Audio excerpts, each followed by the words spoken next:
অনেক মানুষ যার যতটুকু হায়াত আছে এখানে তার চেয়েও হায়াত কম। যেমন 50 বছর অনেক লোক আছেন, 40 বছর অনেক লোক মারা গেছে, যাদের বয়স 30 বছর 20 বছর বয়স অনেক লোক মারা গেছে। সুতরাং এই হায়াত আমাদেরকে কেবলমাত্র আল্লাহ নিজে দয়া করে মায়া করে উপহার দিলেন, তাই হায়াত আমরা পেয়েছি, এই জায়গায় আমরা আসতে পেরেছি। আল্লাহ তৌফিক না দিলে পারতাম না। সেজন্য মহাব্বতের সাথে হৃদয়ের আবেগ অনুভূতি উজাড় করে প্রাণ খুলে আল্লাহর প্রেমে মাতোয়ারা হয়ে একযোগে সকলেই পড়ছি আলহামদুলিল্লাহ।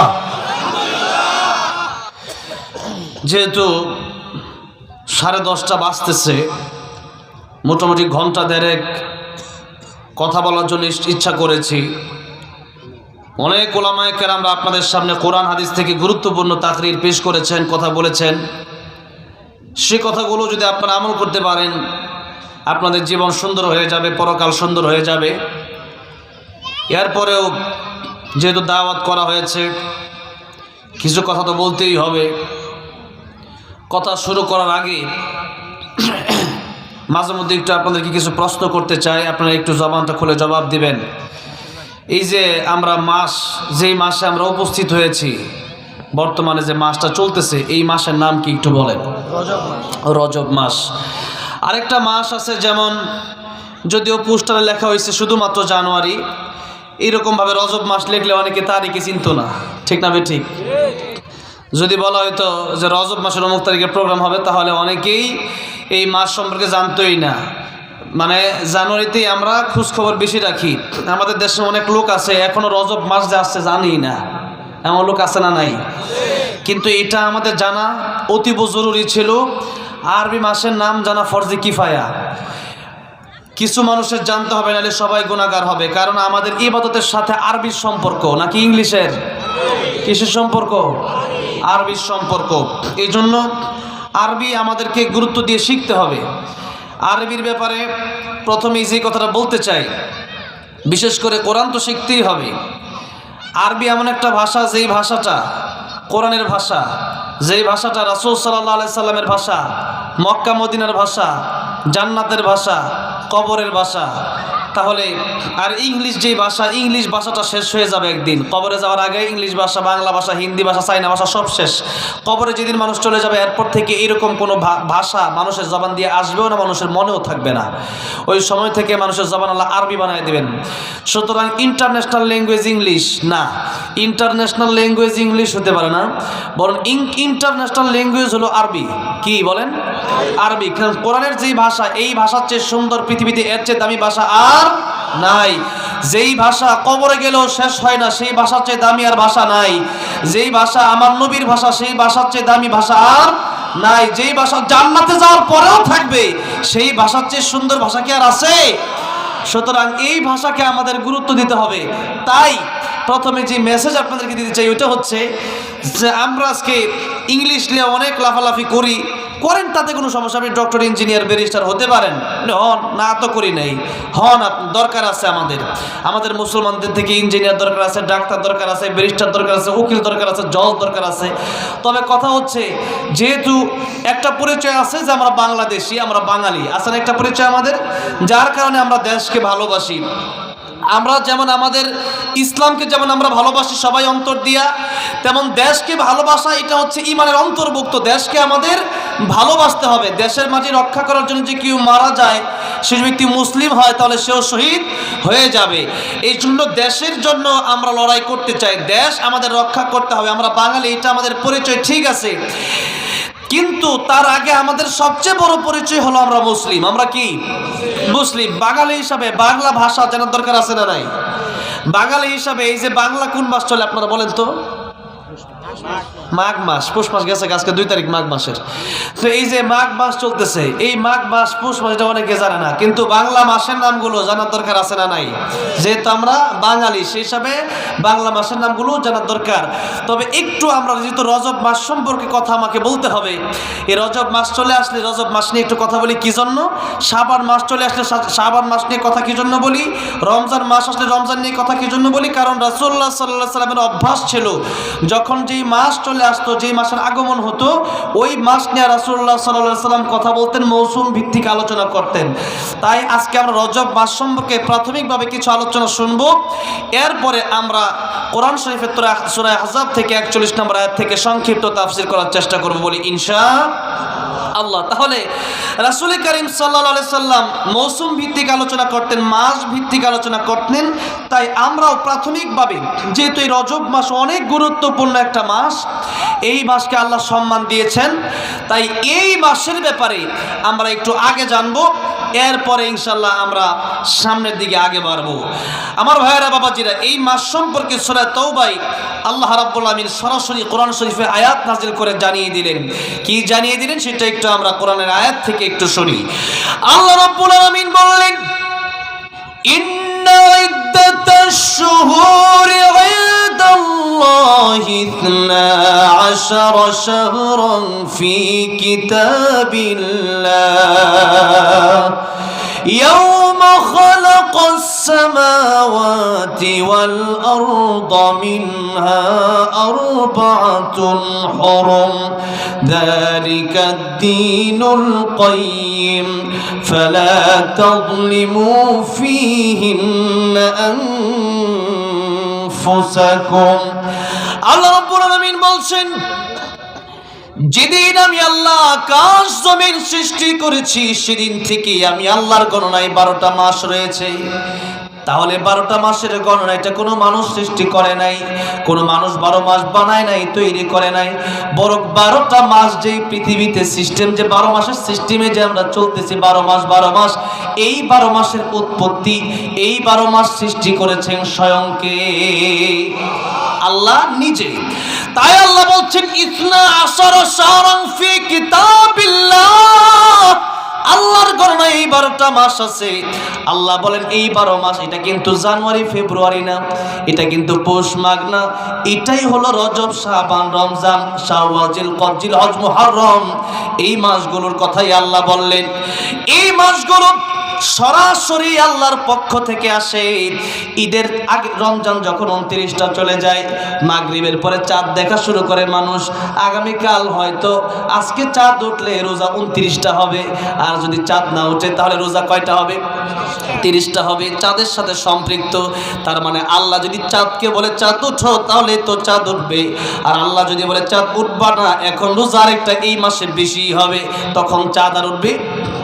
তার মানে আল্লাহ যে ইসনা আশারা শাহরান বললেন, 12 মাসের কথা বললেন, এই 12 মাসের কথা মানে হচ্ছে আরবি মাস, এই রজব, শাবান, রমজান মাস, এই আরবি মাস আমাদের জানা থাকতে হবে, কারণ আরবি মাসের সাথে আমাদের ইবাদতের সম্পর্ক। যেমন রমজান মাসের রোজা, এটা যদি আপনি করলে রজব মাসে রেখে দিলাম হবে। রমজান মাসের রোজা কেউ যদি ওই সময় একটা রোজা না রেখে বলে বাকি 11 মাস রোজা রাখবো, একটা রোজা যদি ওই রমজানের ভিতরে যদি আপনি না রাখেন, বাকি 11 মাস রোজা রাখলেও ওই রমজান মাসে একটা রোজা রাখার সমপরিমাণ সওয়াব হবে না। এই জন্য মাসের বড় গুরুত্ব। মাস রোজায় অনেক ইবাদত আছে, যেরকম আমি হজে যাওয়ার নিয়ত করেছি, এখন যদি রজবে আমি হজে চলে যাই, হজ হবে না, উমরা হবে, উমরা হবে, হজ কিন্তু হবে, হজ কিন্তু হবে না। কিন্তু হজে যেতে টাকা লাগে 5 লাখ, 6 লাখ, 10 লাখ, আর উমরা করতে টাকা লাগে 1 লাখ, 1.5 লাখ টাকা। কিন্তু এত সহজেই কিন্তু উমরা করা যায় না, হজের সময় সিরিয়াল পাওয়াটাই বড় কঠিন হয়ে যায়। তাহলে নির্দিষ্ট সময়ের আল্লাহ পাক বড় গুরুত্ব দিলেন। শুধু মাস নয়, শুধু সপ্তাহ নয়, শুধু বছর নয়, প্রত্যেকটা শুধু দিন নয়, প্রত্যেকটা মিনিটের গুরুত্ব, প্রত্যেকটা সেকেন্ডের গুরুত্ব আল্লাহ দিয়েছেন। এমনকি নামাজের ব্যাপারেও আল্লাহ বলেছেন তোমরা নির্দিষ্ট সময়ে নামাজ পড়ো। আল্লাহ বলছেন, ইন্নাস সালাতা কানাত আলাল মুমিনিনা কিতাবাম মাওকুতা। আল্লাহ বলছেন নামাজ যখন তোমরা পড়বা, তোমরা নির্দিষ্ট সময়ে নামাজ পড়বা। ফজরটা জোহরের সময় পড়লে হবে, অনেকেই চিন্তা করে যে ফজরের সময় নামাজ পড়া এত কষ্ট, এই 2 রাকাত সুন্নাত 2 রাকাত ফরজ না পড়ে জোহরের সময় 20 রাকাত বেশি হইতে তাও ভালো ছিল, কারণ ফজরের সময় নামাজ যারা পড়ে এরা হলো আসল মুসল্লি, ঠিক না ঠিক? ওই সময় এমন ঘুমে ধরে, এমন শীত লাগে, নামাজে যেতে মনে চায় না, নিজের সাথে জিহাদ করতে হয়, নিজের নফসের সাথে জিহাদ করতে হয়, ওই সময় নামাজ পড়া বড় কঠিন। এই জন্য ফজরের নামাজ যদি আপনি ঠিকভাবে পড়তে পারেন তাহলে বোঝা যাবে যে আপনি একজন খাঁটি মুসলমান। আমার ভাইয়েরা বাবাজিরা, এই সময়ের গুরুত্ব দিতে গিয়া আল্লাহ রাব্বুল আলামিন কোরআন শরীফে একটা সূরা নাজিল করে দিলেন, যেই সূরার নামই হলো সময়। কি সময়? সূরাতুল আসর। কোন সূরা? সূরাতুল আসর। আল্লাহ বলছেন ওয়াল আসর, সময়ের কসম, মহাকালের শপথ। আল্লাহ বলছেন ইতিহাসের কসম। আল্লাহ রাব্বুল আলামিন এই জায়গায় সময়ের কথা উল্লেখ করলেন, তার মানে সময়ের বড় গুরুত্ব। সময় যে সময় চলে যায় এই সময় আর ফিরে আসবে না। এই দিন নয়, আরো দিন আছে, এই দিন নিয়ে যাবে পরকালের কাছে। এই জন্য নবী বলেছেন আল কাইসুব মান দানা নাফসাহু আমিলা লিমা বাদাল মাউত। ও আমার উম্মতেরা, প্রকৃত জ্ঞানী ওই ব্যক্তিরা, যেই ব্যক্তিরা নিজের চিন্তা করে বেশি আর পরকালের জন্য আমল বানায়া নেয়, পরকালের জন্য সামানা তৈরি করে নেয়। আমার ভাইয়েরা বাবাজিরা, এই জন্য পরকালের চিন্তা আমাদের করা লাগবে। এই সময়ের ব্যাপারে আল্লাহর নবী বলেছেন দুনিয়া মাজরাতুল আখিরাত, এই দুনিয়া তোমাদের কর্মক্ষেত, কাজের জায়গা। ধান খেতে যখন মানুষ ধান লাগায়, তখন এই ধান যখন লাগায় 3 মাস কষ্ট করে, বাকি 9 মাস ঘরে বসে বসে খায়। নবী বলেন উম্মতেরা রে, আর দুনিয়া মাজরাতুল আখিরা, এই দুনিয়া তোমার কর্মক্ষেত, কাজের জায়গা, এখানে চাকরির জায়গা, ডিউটির জায়গা। এখানে তোমরা ডিউটি করবা, ডিউটি যদি সঠিকভাবে আদায় করতে পারো, ওই কবর থেকে শুরু হবে অনন্তকালের জন্য সেই ফল তোমরা পাবা। জিন্দেগিতে তোমাদের কোনো কষ্ট করা লাগবে না, অনন্তকালের জান্নাত আল্লাহ রাব্বুল আমিন তোমাদেরকে দিয়ে দিবে। সুতরাং নবী বলছেন দুনিয়াতে তোমার কাজের জায়গা, কাজ করো, কাজ করো, পরকালের জন্য কাজ করো, পরকালের জন্য পাথেয় জোগাও, পরকালের জন্য সামান জোগাও। আল্লাহ রাব্বুল আমিন বলছেন ওয়াল আসর, সময়ের কসম, সময়ের কসম। আল্লাহ পাককে বোঝালেন সময় বড় মূল্যবান, সময় হেলায় খেলায় নষ্ট করা যাবে না। ইবনে কাইয়িম রাহিমাহুল্লাহ বলছেন যে সময় তোমার চলে গেল ওইটা হলো স্বপ্নের মতো, আর যে সময় তোমার সামনে আসতেছে ওই সময়টা তোমার আকাঙ্ক্ষা। নবী বলেন বনি আদম যারা রয়েছে, বনি আদম এদের জীবনে শুধু আকাঙ্ক্ষা আর আকাঙ্ক্ষা, এত আকাঙ্ক্ষা, তাদের একটা হইলে আরেকটা লাগে, 50,000 হইলে 1 লাখ লাগে, 1 লাখ হইলে 10 লাখ লাগে, 10 লাখ হইলে 1 কোটি লাগে, একটা টিনের বাড়ি হইলে এরপরে তার একটা বিল্ডিং বাড়ি লাগে, একতলা বিল্ডিং বাড়ি হইলে 5 তলা লাগে, 5 তলা এই দেশে হলে এরপরে ঢাকায় একটা লাগে, গুলশানে, গুলশানে একটা হইলে এরপরে একটা লাগে মালয়েশিয়া, আমেরিকাতেও লাগে, ঠিক না ভাই? ঠিক। অনেক এমপি মন্ত্রীরা জনগণের টাকা খেয়ে গত 16 বছর বাহিরে বাড়ি বানাইছে, কে বানাইছে না? চিন্তা করে নাই পরকালের, চিন্তা করেছে শুধু ইহকালের। এই কয়েকদিনের চিন্তা করে আমেরিকাতে বাড়ি বানাইছে, কানাডায় বাড়ি বানাইছে, লন্ডন বাড়ি বানাইছে। আমার ভাইয়েরা, আমার বাবা জিরান নবী বলছেন বনি আদমের আকাঙ্ক্ষা কবে শেষ হবে শোনো। বনি আদমকে যদি একটা মাঠ ভরে সোনা দেওয়া হয়, সে চিন্তা করবে একটা মাঠ ভর্তি আমার সোনা আছে, আল্লাহ গো আরেকটা মাঠ যদি আমার সোনা হয়ে যেত তাহলে আমার বড় ভালো লাগতো। এই চিন্তা তারা করে। এরকম করে 2টা মাঠ যদি তাদেরকে সোনায় ভর্তি করে দেওয়া হয়, 2টা মাঠ সোনা পাবে, 3তৃতীয় মাঠ সোনার জন্য তারা পাগল পারা হয়ে যাবে। একটা দুনিয়া তাদেরকে যদি দিয়ে দেওয়া হয়, আরেকটা দুনিয়ার জন্য পাগল হয়ে যাবে। দেখেন না, একটা দেশের প্রেসিডেন্ট, আমেরিকার প্রেসিডেন্ট, আমেরিকা শুধু তারা হয় না, আমাদের বাংলাদেশের ভিতরে আমেরিকার ক্ষমতা চালাতে চায়, ঠিক না ভাই? ঠিক। কিন্তু আমরা বলে দিতে চাই, ও আমেরিকার প্রেসিডেন্ট, আমাদের বাংলাদেশে তোমরা যতই ক্ষমতা চালাতে চাও না কেন, আল্লাহকে ভয় করো। আল্লাহকে যদি ভয় না করো, ইমানদারের বদদুয়া এমন বদদুয়া, আল্লাহ প্রদত্ত আগুন লাগবে, নিবানোর ক্ষমতা তোমাদের হবে না। এই জন্য তোমাদের বুলেট থাকতে পারে, কামান থাকতে পারে, রকেট থাকতে পারে, তোমাদের অস্ত্র থাকতে পারে, কিন্তু দুনিয়ার এই অস্ত্রের দাম নাই। আমাদের একটা অস্ত্র আছে, সেই অস্ত্রের নাম হলো ঈমানের অস্ত্র। আমাদের একটা অস্ত্র আছে, সেই অস্ত্রের নাম হলো আমাদের আল্লাহু আকবারের স্লোগান। সুতরাং আমাদের ঈমানের পাওয়ার যার আছে, সেই ব্যক্তি কামানকে ভয় পায় না, সেই ব্যক্তি বুলেটকে ভয় পায় না, সেই ব্যক্তি বুলেটের সামনে আবু সাইদ মুগদার মতো জীবন দিয়া দিতে পারে। কথা বলেন ঠিক না ঠিক? এই জন্য মুসলমান, আমাদের কোনো ভয় নেই, কারণ আমরা জানি দিন নয়, আরো দিন আছে, এই দিন নিয়ে যাবে সেই দিনের কাছে। সুতরাং এই জীবন শেষ হবে না, বরং এই জীবনটা ক্ষণস্থায়ী জীবন। এই দুনিয়া থেকে আমরা যখন চলে যাব, চলে যাওয়ার সাথে সাথে ইমানদার যদি হয়ে যায়, নবীর আল মাউতু তুহফাতুল মুমিন, মুমিনের জন্য মউতটা হচ্ছে হাদিয়া। কিসের ভয়? ভয় কোনো নয় আমাদের, কারণ আমরা ভয় করি একজনকে, তিনি হলেন আমার আল্লাহ। আল্লাহ ছাড়া কাউকে ভয় করি না, কারণ আমরা বিশ্বাস করি ওই কবরে যাওয়ার পরে আরেকটা জগৎ শুরু হয়ে যাবে। নবী বলেছিলেন, কবর রাউযাতুম মির রিয়াজিল জান্নাহ আও হুফরাতুম মিন হুফারিন নার। ও দুনিয়ার মানুষেরা, কবরটা কারোর জন্য জান্নাতের বাগান হয়ে যাবে, আর কারোর জন্য জাহান্নামের গর্ত হয়ে যাবে। সুতরাং আল্লাহকে কেবলমাত্র ভয় করে যদি মরতে পারি, দুনিয়ার তাগুতকে যদি বর্জন করতে পারি, তাহলে ওই কবরটা জান্নাতের বিছানা হয়ে যাবে, জান্নাতের মেহমান হয়ে যাব।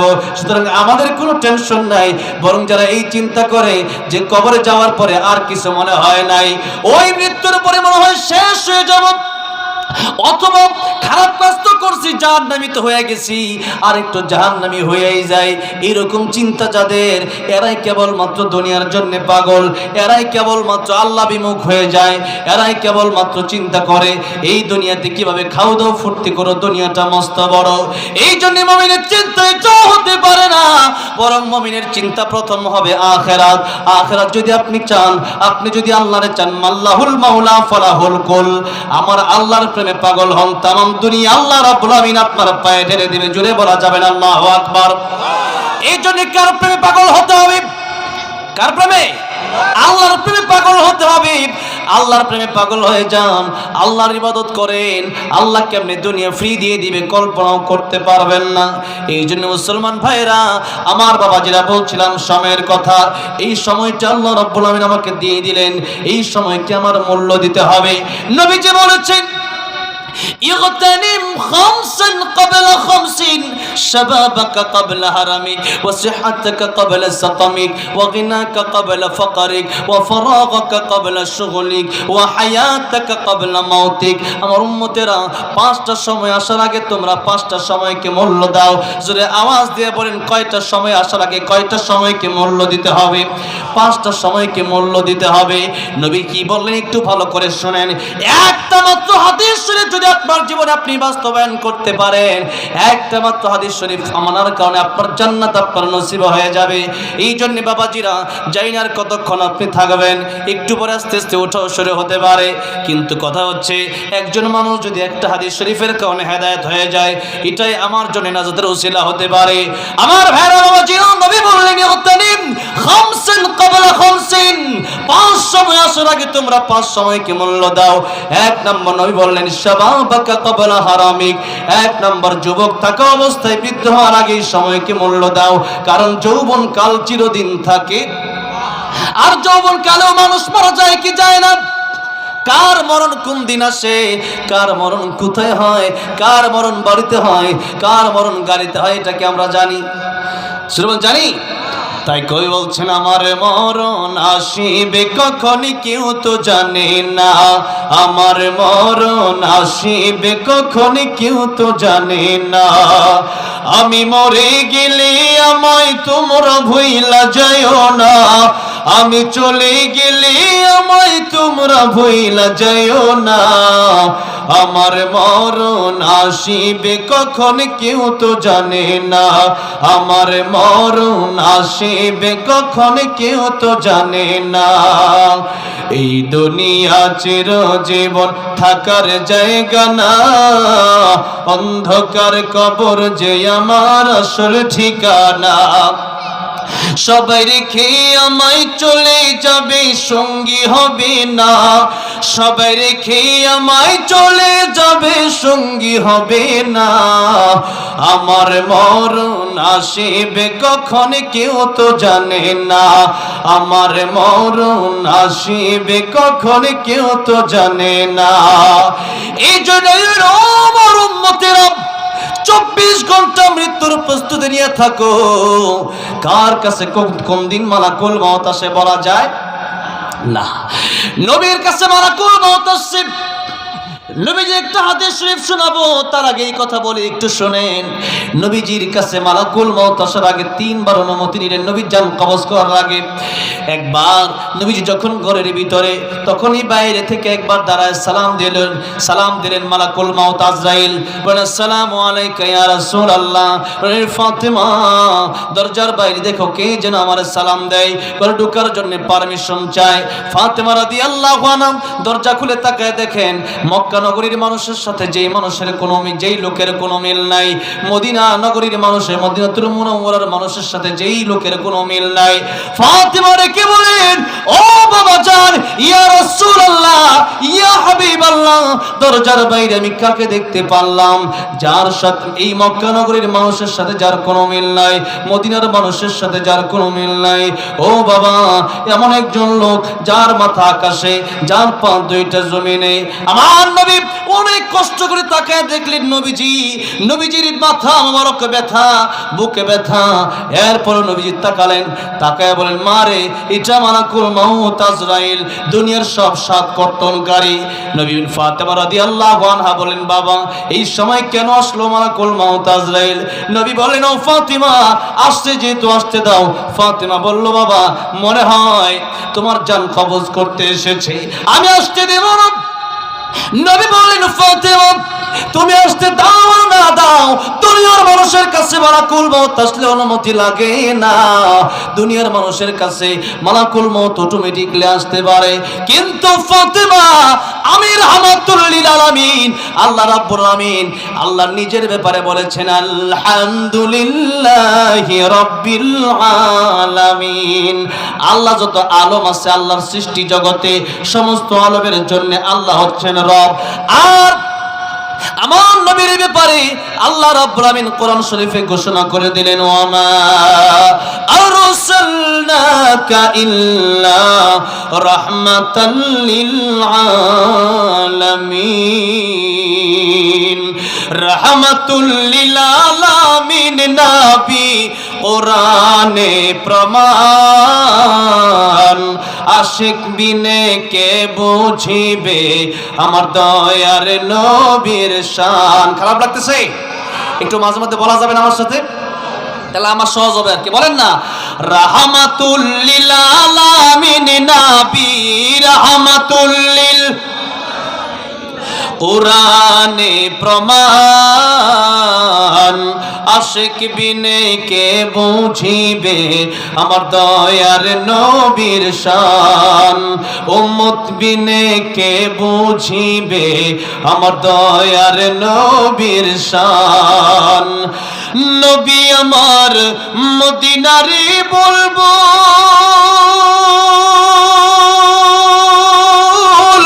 আমার আল্লাহ ভালোবেসে নামটি দিলেন হাবিবে রাসূল। আল্লাহু আকবার বলেন। নবী আমার মদিনারে বলবো, আমার আল্লাহ ভালোবেসে নামটি দিলেন মুহাম্মদ রাসূল। ওই নবীকে ভুল বুঝিলে থাকবে না ঈমান, আশিক বিনে কে বুঝিবে আমার দয়ার নবীর শান। বলেন না, রাহমাতুল লিল আলামিন নবী, রাহমাতুল লিল কোরআনে প্রমাণ, আশিক বিনে কে বুঝিবে আমার দয়ার নবীর শান। উম্মত বিনে কে বুঝিবে আমার দয়ার নবীর শান। আমার ভাইরা, আমার বাবা ছিলাম, আল্লাহ নিজের ব্যাপারে বললেন